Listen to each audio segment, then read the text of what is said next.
This is the Theme 2 Assessment Review.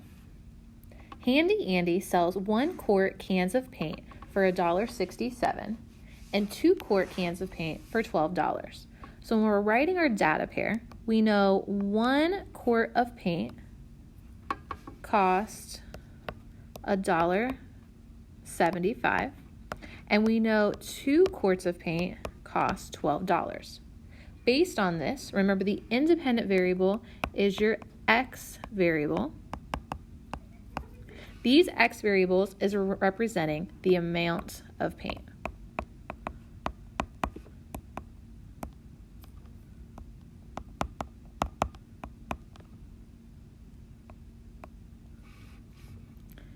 The dependent variable, or the Y variable, represents the cost of the paint.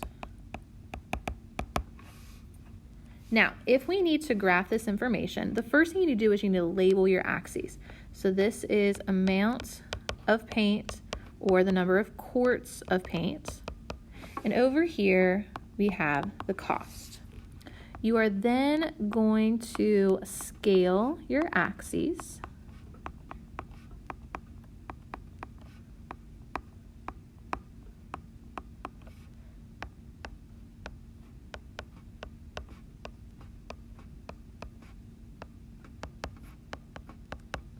Now, we had the ordered pairs of 1 and 6.75 and 2 with 12.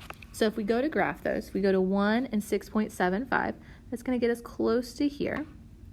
And 2 with 12 will put us here.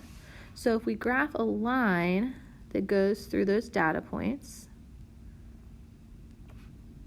it should fall around this area.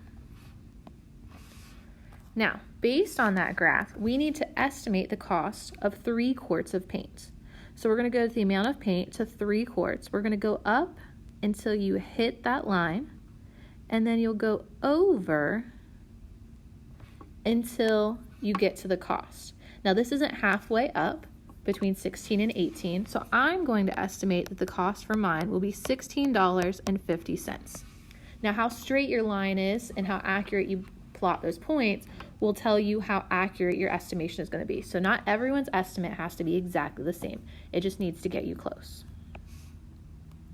What is the slope of that line? Now again, remember we had the points of 1 and 6.75 and 2 with 12. And remember when you go to find slope, slope is y2 minus y1 over x2 minus x1. Your first point is your x1, y1. Your second point is your x2 and y2. So if we plug in those values, we're going to have 12 minus 6.75 over 2 minus 1. 12 minus 6.75 is 5.25, and 2 minus 1 gives me 1. Or we can simplify this and just say our slope is 5.25. Now remember, slope is rise over run. So if we go back and look at our graph, we're rising in our cost by 5.25 for every run, how far we go over, how many quarts of paint we increase. So what does the slope represent in this problem? The slope represents that our price will go up $5.25 for each additional quart of paint that we purchase. Now we need to find the cost-intercept. Cost-intercept can also be called the y-intercept or the constant. And another way you can label that is it is your b value in your equation of y equals mx plus b. Now, we already know we previously had the ordered pairs of 1 and 6.75. We had 2 and 12, and we know that we had a slope of 5.25. You are going to pick one of your 2 points. It doesn't matter which one you pick. I am going to pick this point, and you're going to label that your x and your y value. So you're going to substitute in your y, you're going to substitute in your m, and you're going to substitute in your x value so that you can solve for your b. 5.25 times 2 is going to give us 10.5. To get the b by itself, we're going to subtract that 10.5 from each side. Since right now it was added, we have to do the opposite. And that's going to leave you with 1.5 or 1.50 as your b, or your constant value, or your cost intercept. So what does this cost intercept represent in our problem? This means if we had 0 quarts of paint, we're still going to be paying $1.50. So that $1.50 represents the cost of the container that is holding our paint. Now we need to write our equation of our line. Remember, an equation of a line is y equals mx plus b. We already stated that our slope was 5.25, and we found that our intercept was $1.50.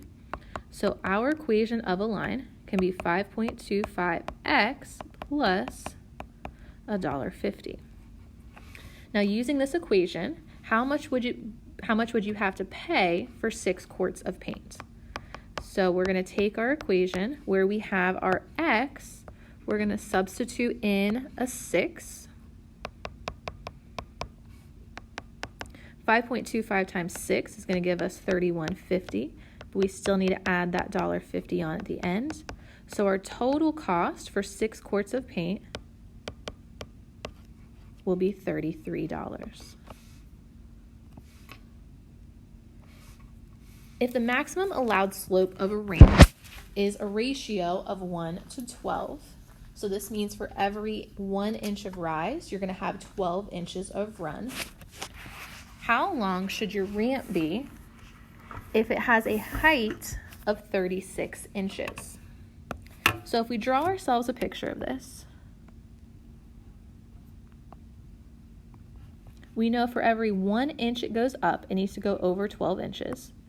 We know that our rise of our ramp should be 36 inches. We need to find our run so we can eventually find the length of our ramp. Now we know slope is rise over run.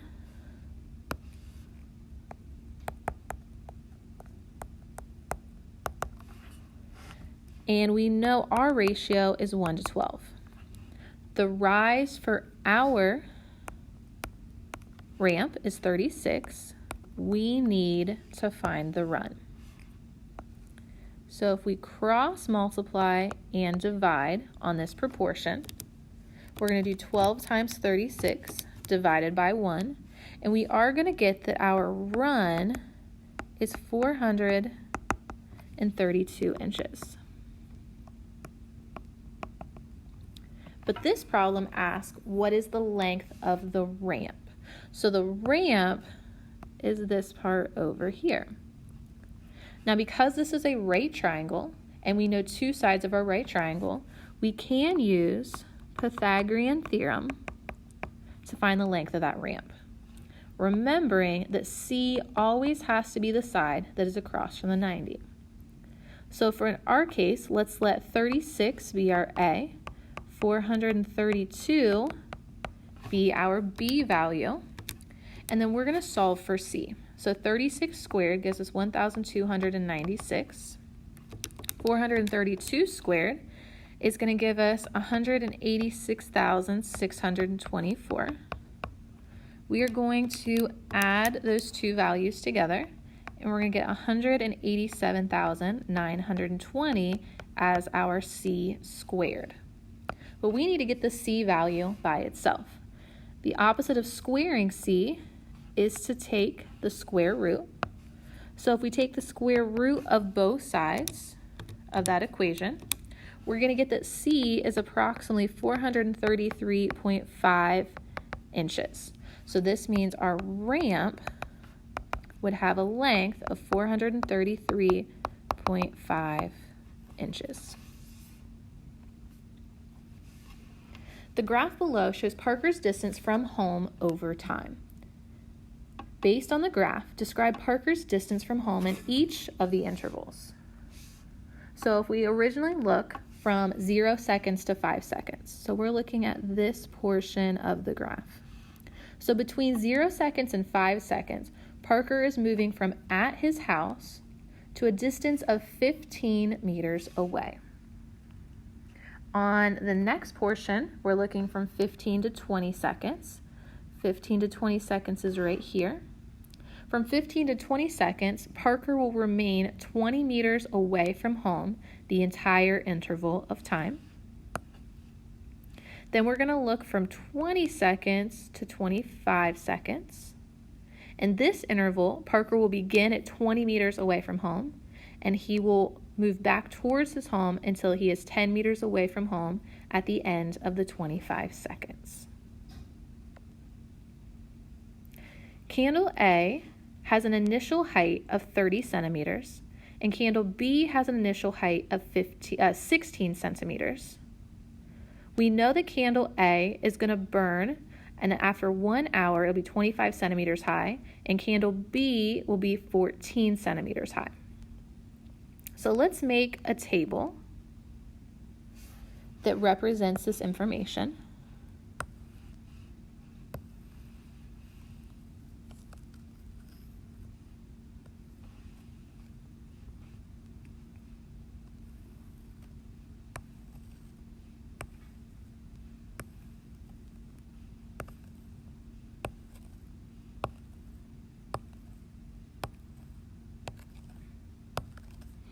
Okay, so we have candle A, we have candle B. We have the initial height, or hour 0, is 30 centimeters for candle A and 16 centimeters for candle B. It says after 1 hour, candle A is 25 centimeters high and candle B is 14 centimeters high. We can see for candle A that means it has decreased by 5 centimeters. So for each hour after that, it would continue decreasing 5 centimeters. So after 2 hours, it would be at 20 centimeters, 3 hours will be at 15, 4 hours, you're at 10, 5, you're at 5, and after 6 hours, the candle would be completely burnt out. For candle B, we can see for every hour, the candle was going down 2 centimeters. So if we were to continue this down, after 2 hours, we'd be at 12, 10, 8, 6, 4, 2, and then 0.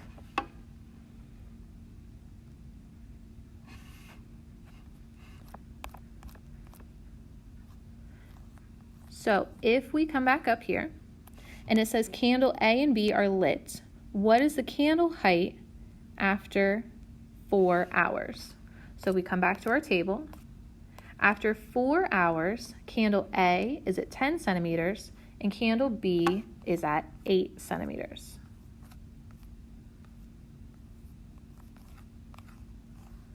So we can say after 4 hours, candle A is 10 centimeters, candle B is at 8 centimeters. Candles of each type were lit at the same time. Abby thinks that since candle A burns more quickly than candle B, that it will burn out first. And Julie thinks that candle B, since it starts shorter, it will burn out before candle A. Which candle will burn out first, and give mathematical explanation to convince Abby or Julie? So if, again, we look at our table, we can see that candle A will burn out in 6 hours, and candle B will burn out in 8 hours. So based on the data that we have in the table, we can see that candle A will burn out first. And explaining that you got that information from your table and what hour each one would burn out would be your mathematical explanation that you need to convince them. Now, Abby has 4 hours left to film. She lights a new candle of type A and a new candle of type B, and then she starts filming. In 4 hours that she has left, will Abby capture the moment when the candles are exactly at the same height? And then we need to explain how we know this. So again, let's go back to this table. As you can tell, when we start, candle A is the highest one. On hour 1, A is still higher. 2, A is still higher. 3, A is still higher. 4, A is still the higher candle or the taller candle. But in hour 5, B is now the taller candle.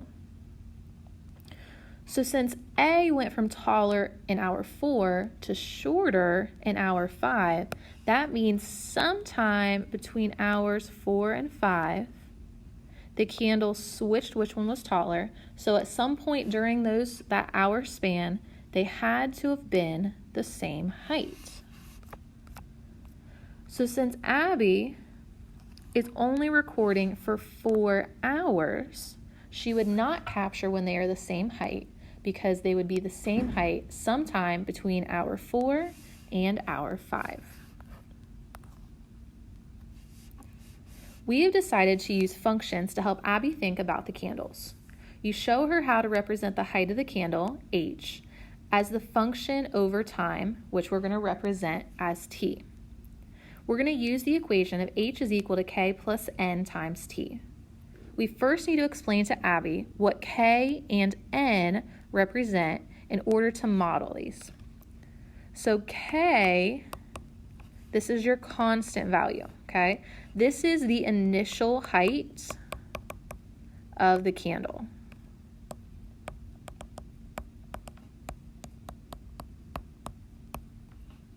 The n value is telling you how much the candle is decreasing each hour.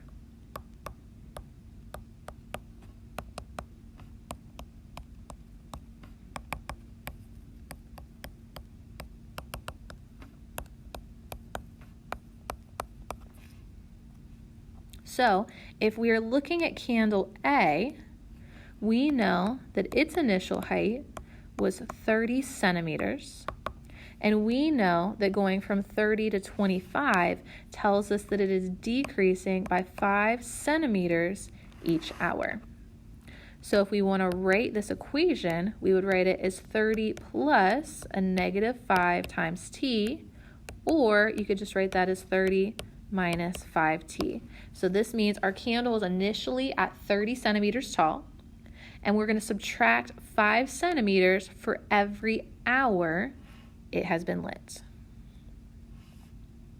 The graphs to the right show the equations of y is equal to 3x and y is equal to 2x minus 2. We're going to label each line on the graph. So one way you can determine which line is which is to look at the slope. If we look at this red line first, I'm going up 1, 2, 3 over 1. So this means for the red line, it has a slope of 3 over 1 or a slope of 3. So you know that red line is y is equal to 3x. So one way to tell the difference is to look at the slope. Another way you could determine which line is which is to look at the y-intercept. So remember, the y-intercept on this equation is going to be negative 2, which is down here.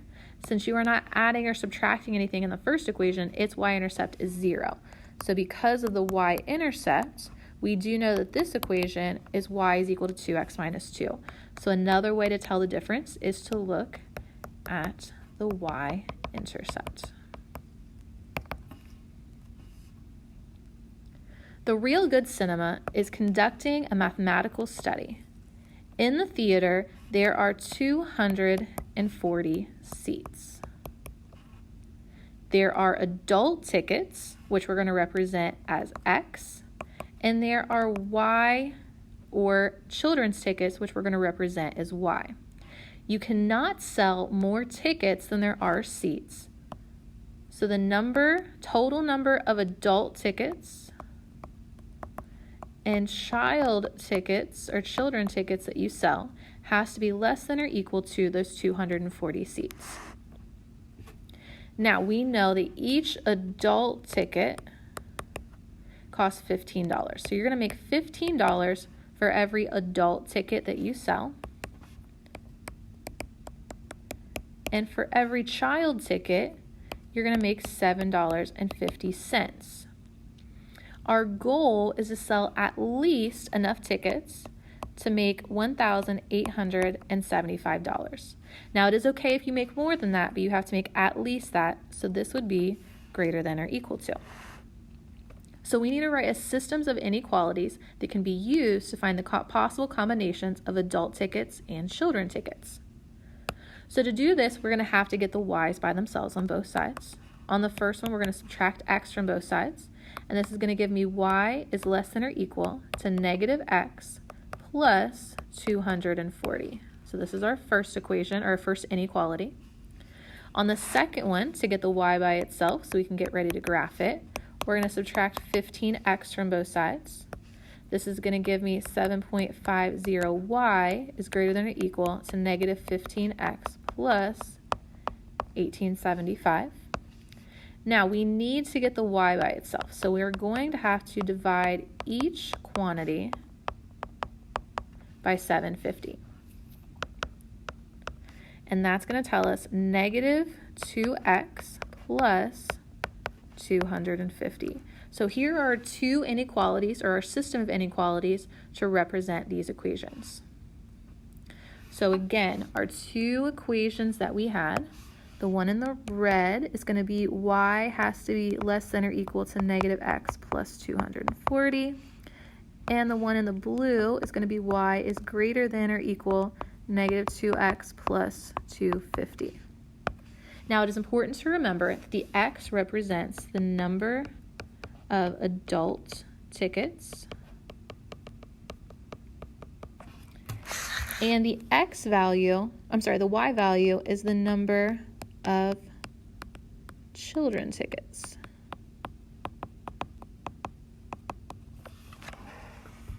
Now let's graph that red line first. Remember, when you go to graph an equation of a line, you start at the y-intercept, and our slope says -1, so that means I go down 1 unit and over 1 unit. Now, if you look at your scale, this actually isn't 1 unit, it's 10, but since both scales are 10, you can still go down 1 over 1, because 10 over 10 reduces to 1 over 1. Now, you don't have to put all the dots, you just need enough dots to create your line, and then continue your line through for the entire graph.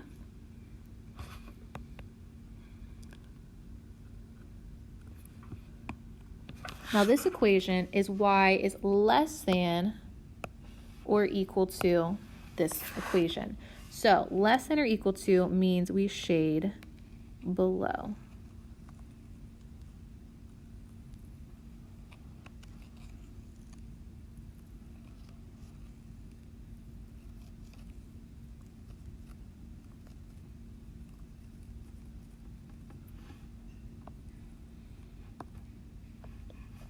Now, our next equation is y is greater than or equal to negative 2x plus 250. So we're going to go to 250, and this time we're going to go down 2 over 1 for our slope.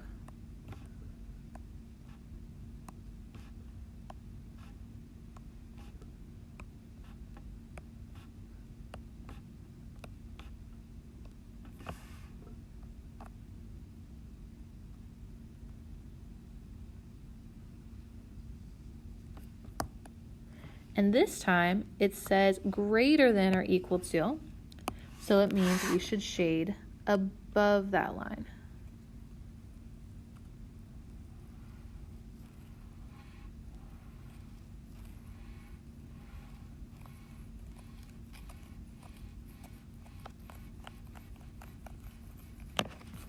Now, as you can see, there is a section that is just shaded red. There's a section that's just shaded that blue, but there's also a section that is shaded with both colors. Everything inside this triangle is shaded with blue and red. This region represents the solution to our problem. So any ordered pair in that purplish region would work for our problem. So that means they didn't sell too many tickets, so they had no seats, and they sold enough to make the amount of money that they needed. So MARTA claims that selling 20 adult tickets and 80 children's tickets will result in meeting the cinema's goal. Explain whether she is correct or incorrect based on the graph. So if we come back to our graph, it says 20 adult tickets and 80 children's tickets. So 20 adults and 80 children would put us right here. This is Marta's guess.